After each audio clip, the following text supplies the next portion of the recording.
እዚ ኣፎት ሚድያ እዩ ሰላም ጥዕና ሃበልና ብዝተፈላለየ ቦታን ኩነታትን ኮይንኩም ምድላት ኣፎት ሚድያ ትከታተሉ ክቡራትን ክቡራና ንሳት ዝተዋረዱ እዋናዊ ምዕባለታት ሒዝናልኩም ቀሪብና ኣለና ሓበራዊ ጻንሒትኩም ሰራክኹም ብምዕዳም ናብ ዝርዝራቶም ተሰጋጊርና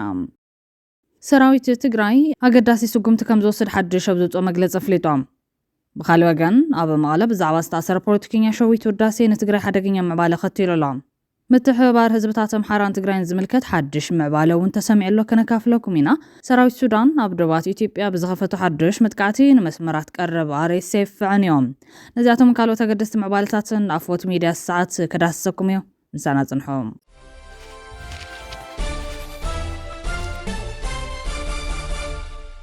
ብቀዳምነት መንግስት ኢትዮጵያ ላዕላዊ ግዛታዊ ሓድነት ትግራይ ብምጥሓስ ዝወሰዶ ውሳነ ብምቃወምን ውዕል ፕሪቶሪያ ሙሉ በሙሉ ተግባራዊ ክኸውን ዝጽውዕን ሰልፊ ኣብ ዋሽንግተን ዲሲ ተኻይዱ ሎሚ ኣብ በሪ ስቴት ዲፓርትመንት ኣብ ዝተኻየደ ሰልፊ ተቃውሞ እቶም ሰልፈኛታት መንግስቲ ኢትዮጵያ ነቲ ብሓይሊ ዝተገወጠ ዞባታት ምዕራብን ደቡብን ትግራይ ብዝምልከት ብቦርድ መረፃ ዘሕለፈ ውሳነታት ደው ከብልን ላዕላዊ ግዛት ትግራይ ብቕልጡፍ ናብ ንቡር ክምለስን ዝጽውዑ ኮይኖም ኣካል ውዕል ፕሪቶሪያ ዝኾነት ኣሜሪካ ኣብ ሙሉእነት ትግበራ ትስምዕ ጃማ ክትጻወት ፀዊዖም ውዕል ፕሪቶሪያ መልእክቲ ትግበርን ዘላቒ ፍትሕን ተሓታትነትን ንከረጋግፅን ዝጽውዕ ኣብ ኣሜሪካ ዋሽንግተን ዲሲ ዝርከቡ ተጋሩ ዲያስፖራ ህዝቢ ትግራይ ኣትይዎ ካብ ዘሎ ሓደጋ ጽንተት ንክድሕን ውዕል ፕሪቶሪያ መልእክቲ ትግበርን ዘላቒ ፍትሕን ተሓታትነትን ንከረጋግፅን ዝጽውዕ ዓብዪ ሰላማዊ ሰልፊ ኣካይዶም ፍትሕን ተሓታትነትን ይረጋገጽ ዝረአ ዘሎ ደመና ኩናት ጠጠው ይበል ህፁፅ ሰብኣዊ ሓገዝ ይእትዎ ዝብሉን ካልኦት ጭርሕታትን ብምሓዝዮም ድምፆም መስሚዖም ዘለዉ ክብሉ ኣካለቶም ተሰለፍቲ ዝኾኑ ኣይተ ሚዛን ገብረስላሴ ናብ ዶት ኣብ ዝለኣኹ ሓበሬታ ዝገለጹ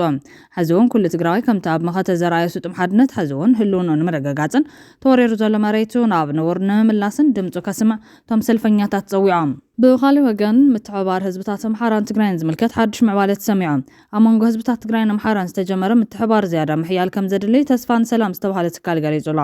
ኣብ ሰሜን ኣሜሪካ ዝርከብ ትካል ተስፋ ንሰላም ኣብ መግለፂኡ ንዝሓለፉ 5 ዓመታት ኣብ መንጎ ክልቲኦም ህዝብታት ሰላማዊ ርክብ ንምሕያል ዓሊሙ ጻዕርታት ክካየድ ከም ዝጸንሐ ኣፍሊጦም ትካል ህዝብታት ትግራይን ኣምሓራን ናብ ዝተዋደደ ቃልሲ ንምስግጋር ተበግሶ እናርኣዩ ምዃኖም ልዑል ባህታ ከም ዝፈጠረሉ ገሊጹ ኣሎ ትካል ተስፋ ንሰላም ከም ዝሓበሮ ዝሰናይ ተበግሶ ነዞም ክልተ ህዝብታት ጥራሕ ዘይኮነስ ብሓፈሻ ንህዝቢ ኢትዮጵያ ካብ ጥፍኣት ዘድሕን ፍጻመ ምዃኑ ጸብጻብ ዶቼ ቬለ ኣመላኺቶም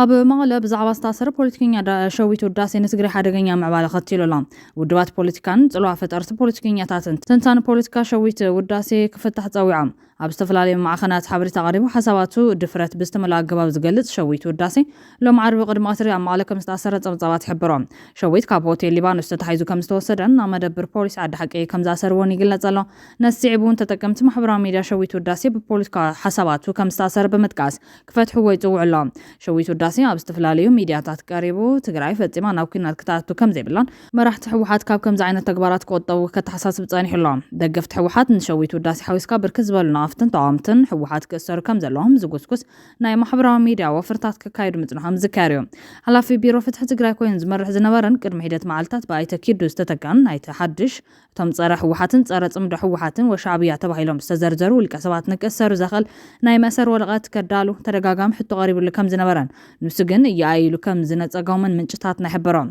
ኣይቲ ሓድሽ ካብ ስልጣኑ ተላዒሉ ብኣይተ ኪዱ ምስተተካ ግን እታ ናይ ቤት ጽሕፈት ሕወሓት ናይ ይታሰሩልን ሕቶ ብዘይወዓል ሕደር ክትግበር ምኻላ ምክንያት መሰር ሸዊት ውዳሴ ፖለቲካዊ ክኸውን ከም ዝኽእል ዝጠራጠር የብሉን ክብሉ ነቲ ጉዳይ ብቅርበት ዝከታተሉ ሰባት ይገልጾም ብናይ ኣይቲ ሓድሽ ለዘብተኛነት ምክንያት ደው ኢሉ ዝነበረ ማእሰርቲ ካልኦት ቅድሚ ሕዚ ኣስማቶም ኣብ ማሕበራዊ ሚድያ ተዘርጊሑ ዝነበረ ውልቀ ሰባት ክቅጽል ከም ዝኽእሉን ምንጭታት ሊላይ ቲቪ ኣተንቢዮም ኣለዎም ውድብ ሳልሳዊ ወያነ ትግራይ ሸዊት ውዳሴ ኣባላት ውድብ ከም ዝኾነ ብምጥቃስ ብህፁፅ ክፍታሕ ፀዊዑ ኣሎ ውድባት ናጽነት ትግራይን ኣብ ወንበር ውድብ ስምረት ዝኾነ ጌታቸው ረዳን እውን ብተመሳሳሊ ሸዊት ውዳሴ ክፍታሕ ከም ዘለዎ ተመሳሳሊ መግለጺ ኣውፅኦም ኣለዉ ሸዊት ውዳሴ ኣብ ዩኒቨርሲቲ መቐለ መምህር ኮይኑ ዝሰርሕ እንትኸውን ኣብቲ ናይ ቅድሚ ሕዚ ናይ መኸተ ኩናት ኣባል ሰራዊት ትግራይ ኮይኑ ከም ዝተቃለሰ ድሕረ ባይቱ ኣመላኺቶም እዚ ማእሰርቲ ብሄራዊ ፖለቲከኛ ከቢድ ቁጥዕ ዝፈጠረ እንትኾን ዲፕሎማስያዊ ክሳራን ትግራይ ዘስዕብ ስጉምቲ ምዃኑ እውን ይግለጽ ኣሎ ሕዚ እውን ሓሳብ ተኮር ንኹን ሓሳብ ብሓሳብ ንመውግት ብሓሳብ ዝተፈለየካ ኩሉ ጸላኢኻ ማለት ኣይኮነን ብኣፈላላይካ ተኸባቢርካ ኣብ ሓበራዊ ብሄራዊ ኣጀንዳታት ማእኸል ጌርካ ሓቢርካ ትሰርሕ ሓሳብን ገበንን ኣይንራኽቦ ኣብ ልዕሊ ሰብ ህዝብን ዓድን ገበን ዝፈጽም ዝተፈጸመ እወግድን ብሕጊ ሕተት ንህዝብን ዓደን ይኸውን ትብሎ ዛመን ካሉ ሓሳብ ምቕራብ ግና ብዝኾነ ይኹን መዐቀኒ ብሕጊ ካሕትተካ ዘኽእል ባይታ የብሉን ዝብሉ ዘለዉ ፖለቲከኛታትን ጸለውቲ ሰባትን ከም ኩልና ኣብ ዘበን ዘለና ተወለድቲ ትግራይ ሸዊት እውን ኣብ ውሽጢ ጸላን ፈታውን ጥራሕ ዝብል ማእኸላይ ባይታ ዘይፈልጥ ድሑር ባህሊ ፖለቲካ ትግራይ ዝዓበየ እዮም። ብምዃኑ እውን ከም መብዛሕትእና ተጋሩ ዓቐን ሰገር ኣገላጽታታት ፖለቲካ ጽሊት የብሉን ማለት ኣይኮነን ኢሎም ኣለዎም። እቲ ሎሚ ኣብ መርበብ ማሕበራዊ ሚድያ ብበዝሒ ንሪኦ ንሰምዖ ዘለና ኣነ ዝሓስቦ ዘይተሓስብን ዘይተቐበልን እንትኮንካ ጸላኢ ኢኻ ብዝብል ብጸርፍን ምጽላምን ስማስምን ዝግለጽ ጽሑፋትን ዘረባታትን መግለፂ እዚ ኣብ ኩልና ሰፊሩ ዘሎ ድሑርን ድሩትን ፖለቲካዊ ባህሊ ትግራይ ስለ ዝኾነ ክብሎ ብምሕባር ዓቕሚ ትግራይ ምዕቃብ ማለት እኮ ከም እኒ ሸዊት ውዳሴ ዓይነት ንመዋጽኦ ትግራይ ሓሳብ ከቕርቡ ዝኽእሉ ኣብ ብሔራዊ መንነት ክብርን ረብሓን ኣብ መጻኢ ዕድል ትግራይ ዘይዋገዩ ተስፋ ዝተነበረሎም ወለዶ ምዕቃብ ማለት እዮም። እዚ ህዝቢ ዓበይቲ ኣጀንዳታት ሕወይትን ሃለዋትን ኣለዎም ንዳዲ ጥረ ገንዘብ በጀት ኩሉ ክስእን ተገይሩ መረበቱ ተመንጢሉ ተበቲኑ ደቂ እውን ኣብ ዓዶም ተስፋ ሲኖም ፍቐዱ ፋሕ ጭንግራሕ ኢሎም እናተሰደዱ ኣብ መንጎ ምንባርን ዘይምንባርን ተቐርቂሩ ብጸላእ ተኸቢቡ እናጸነተን ዘሎ ህዝቢ መሰበል ጽግና እናተባረኻ መዓልታዊ ኣጀንዳ ምሃብ ንምንታይ ኣድላይ ዓገብ ክብሉ ኮኒና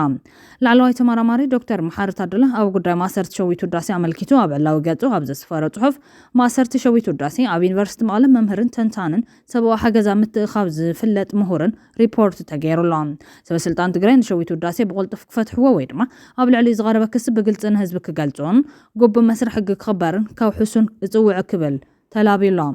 ብሰንኪ ስርዓት ዘይብሉ ዕድና ማዕድናት መሬት ኣድያቦ ተጋሂጹን ባዲሙን እዮም። ኣብ ሙሉእ ዞባ ሰሜን ምዕራብ ዘሎ ወራርን ምጉሕጓሕ ሃፍቲ ተፈጥሮን ኣዝዩ መተሓሳሰብ ምዃኑ ተደጋጋሚ ሪፖርት ምቕራቡ ይፍለጥ። ስለዚ ሎሚ ኣብ ትግራይ ሕጊ ይጥሕሱ ኣለዉ ንዝበሎም ማሕበር ናብ ሕጊ ዘቕርብ ዘሎ ፖሊስ ኮሚሽን ይኹን ቢሮ ሰላም ጸጥታን ትግራይ ነዞም ኣብ ከም ዝበለ ዕናውን ጉሕለትን ዝሳተፉ ዘለዉ ኣካላት ናብ ሕጊ ክቐርቡ ገይሩ ዝብል ሕቶ ዘበግሱ ዘለዉ ተጋሩ ፍጹም ናይ ወረራ ማዕድን ዝርከብ በለጸኛ ማሕበር ኢዱ ክእክብን ዘየዳግም ስጉምቲ ክውሰደሉን ከቶም መኽበርቲ ሕጊና ዝብሉ እንታይ ገበሩ ዝብል ሕቶ ብምውሳኽ ነቲ ዘይሕጋዊ ዕድና ንምጉሓል ብዝብል ዝጥቀምዎ ዘሎ ሓደገኛ ኬሚካል ኣብ ህይወት ትግራይን ህዝባን ዓብዪ ጽልዋ ኣለዎም። ኣብ ወሊድን ኣብቲ ከባቢ ንዘሎ ሕብረተሰብን ብፍላይ ድማ ኣብ መፍረያይነትን ልምዓት እቲ ከባብን ከቢድ ዝበሃል ሳዕቤን ኣለዎም። እንተኾነ ግና ንስርዓት ዘይተሓዘን ተሓታትነት ዘየስፈነን ኣካል ብሰላማዊ መንገዲ ሕጡኡ ዘቕርብን ሓሳቡ ዘንጸባርቕን ፖለቲከኛ ምእሳር ኣምሰሉነት እዩ ኢሎም ኣለዎም።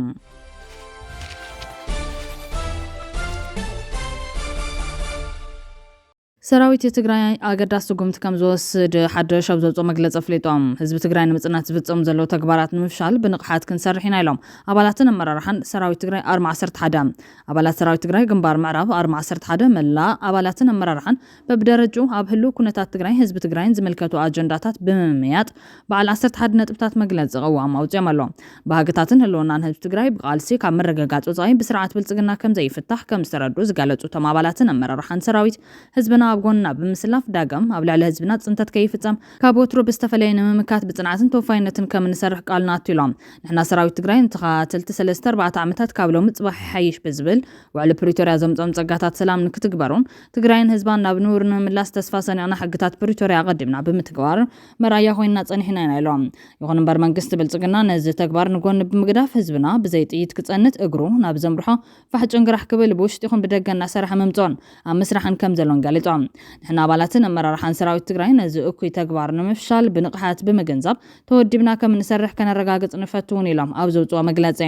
መረፃ ምክንያት ብምግባር ትግራይ ብምቁርራስ ህዝቢ ትግራይ ንምድኻም ዝፈሓስዎ ውዲት ብምፍሻል ንሕና ሰራዊት ትግራይ ነባር ታሪኻዊ ግዛት ትግራይ ናብ ንቡር ንምምላስ ምልእቲ ትግራይ ንምሓስ ኣድላይ ዘበለ ኩሉ ከም እንሰርሕ ንህዝብና ንፈተው ቃልስናን ከነፍልጥ ንደሊ ኢሎም። መንግስት ፌደራል በወከልቱ ኣቢሉ ዝሓለፈ ውሳነ ቀንዲ ጸላ ህዝቢ ትግራይ መን ምዃኑ ፈልዩ ዘፍለጠ ውሳነ ብምዃኑ ምስ ገረባብትና ዘለና ሓድነት ብምጥንኻር ንሕና ሰራዊት ትግራይ ምስ መላ ህዝብን ጠቕላላ መላ ሰራዊትናን ብምውዳድ ሕገ መንግስታዊ ስርዓትና ሕገ መንግስታዊ ግዛትና ናብ ንቡር ንምምላስ ሕዚ እውን ብዕቱብ ክንሰርሕ ኢና ክብሉ ቃላት እዮም። ትግራይ ንምብታን ጻዕሪ ዝገብሩ ናይ ውሽጢ ይኹን ናይ ደገ ሓይልታት ድማ ንሕና ሰራዊት ትግራይ ብትዕግስቲ ከም ዘይንሓልፍን ኣድላይ ኣብ ዝኾነ ስጉምቲ ብምውሳድ ስርዓት ክትከል ከም እንሰርሕ ቃልና ኣትሎም። መንግስቲ ብልጽግና ትግራይ ንምድኻም ማሕበረ ኢኮኖሚ ምንቅስቓሳት ብምዕዛው ፖለቲካውን ኢኮኖሚያውን ቀውሲ ክፍጠር ዝዓለመ ከይዲ ከም ዘይሰመረን እኳ ዳስ ህዝቢ ይኹን ሰራዊት ዳግም ዘጠናኸረን ብምዃኑ ክፍለጥ ይግባ ኢሎም። ስርዓት ብልጽግና ብመጋባሪኡ ገይሩ ዘሕልፎ ውሳነ ዳግም ብምራይ ትግራይን ህዝቢ ትግራይን ኣካል ኢትዮጵያ ያይሉ ኣሚኑ ይቕሬታ ሓቲቱ ምስትኻኻል ክጋበረን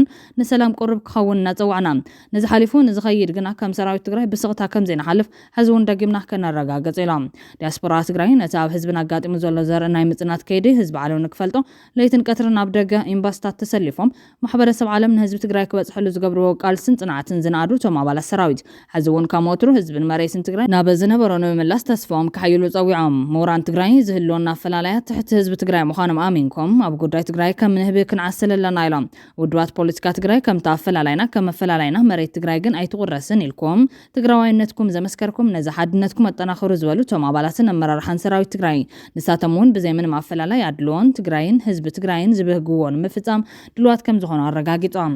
ብጉጉ የረዳ ምስ ፀላ ወጊምኩም ዘለኹም ናይ ትማል መቓልስትና ኣሕዋትና ትገብርዎ ዘለኹም ስራሕ ብጸሊም ታሪክ ዝስነድ ታሪክ ይቕረ ዘይብሎ ምዃኑ ተገንዚብኩም ናብ ህዝብኹምን ዓድኹምን ተመለሱ ክብሉ ጻውዒቶም ኣቕሪቦም